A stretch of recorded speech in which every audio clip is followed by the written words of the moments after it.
All right, so today what we're going to practice is we're going to practice a continuation of yoga ball, right? So yoga ball exercises. And again, this is going to be really good for you. It's going to train you to keep off your hands and off your knees. And that way you can really put a lot of weight on your partner. And it's also going to teach you how to keep your center of mass and how to use that and connect to it to find the center mass of the ball, center of balance, right? Okay, so from here, I'm gonna start off in the same position, which is off my knees, and onto the ball with my chest. And then I'm just going to now get off my knees, and I'm gonna dive my chest forward, right? Just like this, okay? So this position here like this, okay, like that, is no different than if you're doing like a butt scoot, right? So if I'm doing a butt scoot, right, and I'm going backwards, my butt will go backwards and my shoulders will go forward like this, okay? So when you practice your butt scoots, your backwards butt scoots, okay, you don't want to keep your chest up like this, okay? So what you want to do is you want to scoot back and dive your shoulders forward like this, okay? Just like that, right? And that's going to help you to move with more balance and be able to control your center of gravity, which means that you're going to maintain your base, right? Okay? And this is a subject that we're going to discuss a lot in the future, not only submission grappling, but also when you stand up, okay? Base is super important, okay? When you're on your feet and trying to punch and kick, right? Or wrestle, you got to maintain your base. If you can't handle pressure, you end up losing your base and you're going to end up off balance. And this is where you're going to get thrown on the ground or taken down or punched or kicked, right? So it's an important subject, okay? All right, so from here, back to the ball.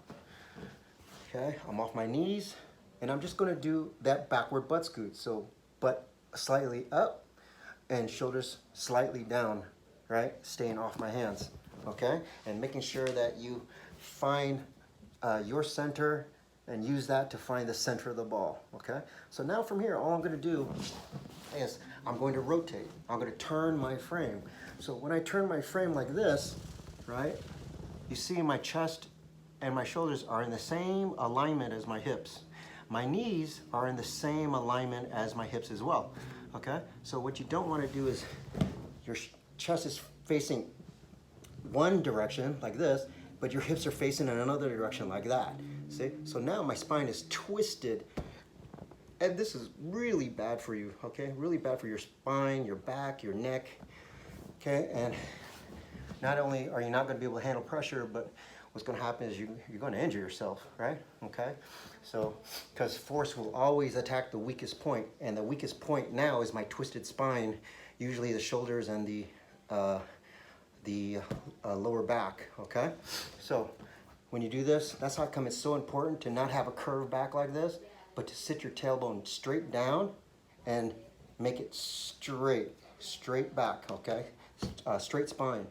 Now from here, you turn everything as one unit, okay? And now from here, you see my back leg is slightly bent, right? You see it's bent, okay? So you don't want it to where it's like you're straight out like this. So now it's super extended, right? Okay, again, the longer you are like this, the less pressure the ball feels up here and on my hip.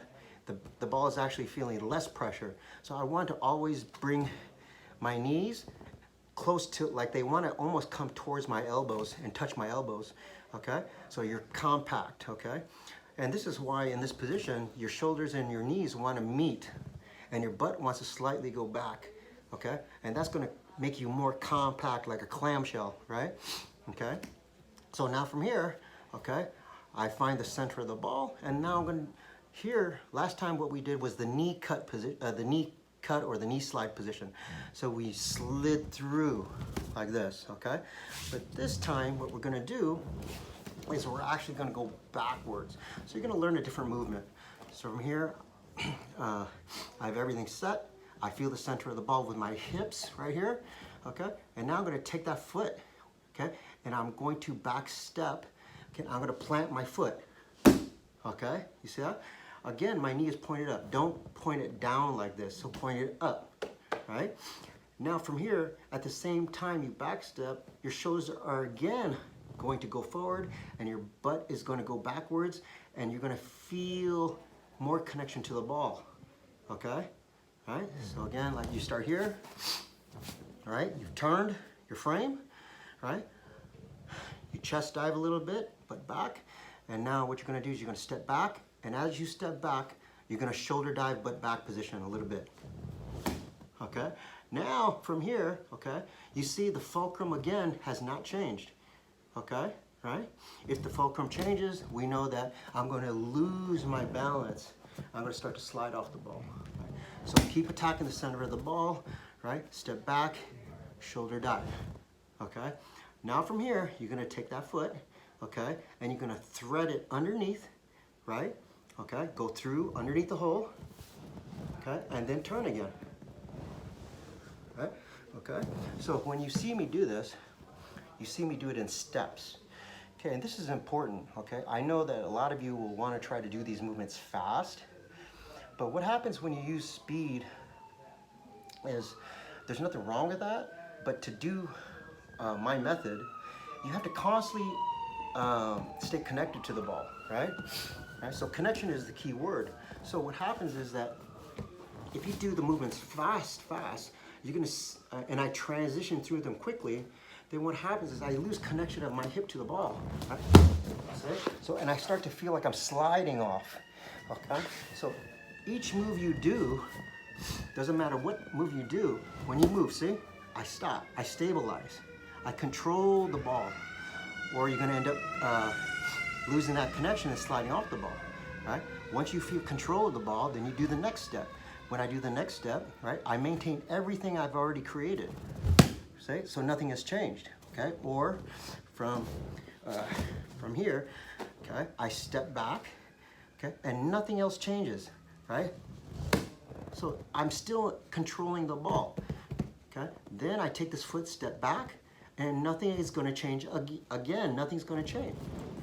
See, my position, everything, my relationship of my hip to the ball, the connection, nothing changes. Now from here, I stay on that connection and I rotate. I get on my toes, stay butt up, shoulders down, right? And stay off my hands, right? Okay? So now what you're gonna do is you're gonna practice that step back movement, okay? That back step movement, okay? And these are simple little drills that will help you.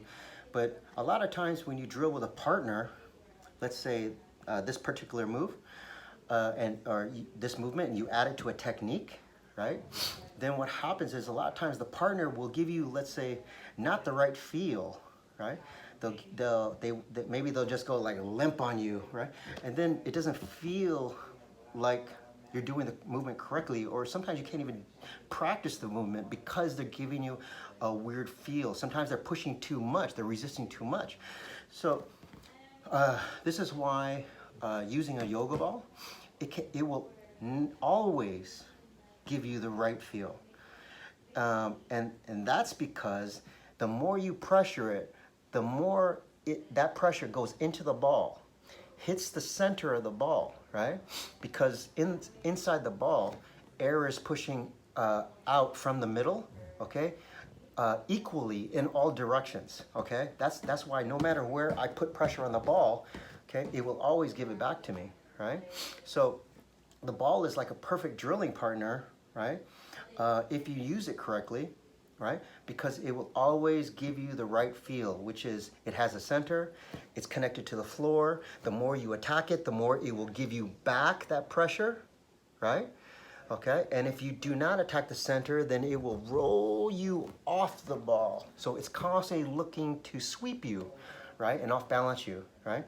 So practice this particular drill and start understanding how to keep a frame and how to connect that frame to something that's unstable, right? It's very unstable. So, but at the same time, that's going to help you learn to maintain your base, your connection inside your body, which is the most important connection, your skeletal connection, okay? And connecting that to the ground, right? And then connecting that to an object or a partner, right? Okay?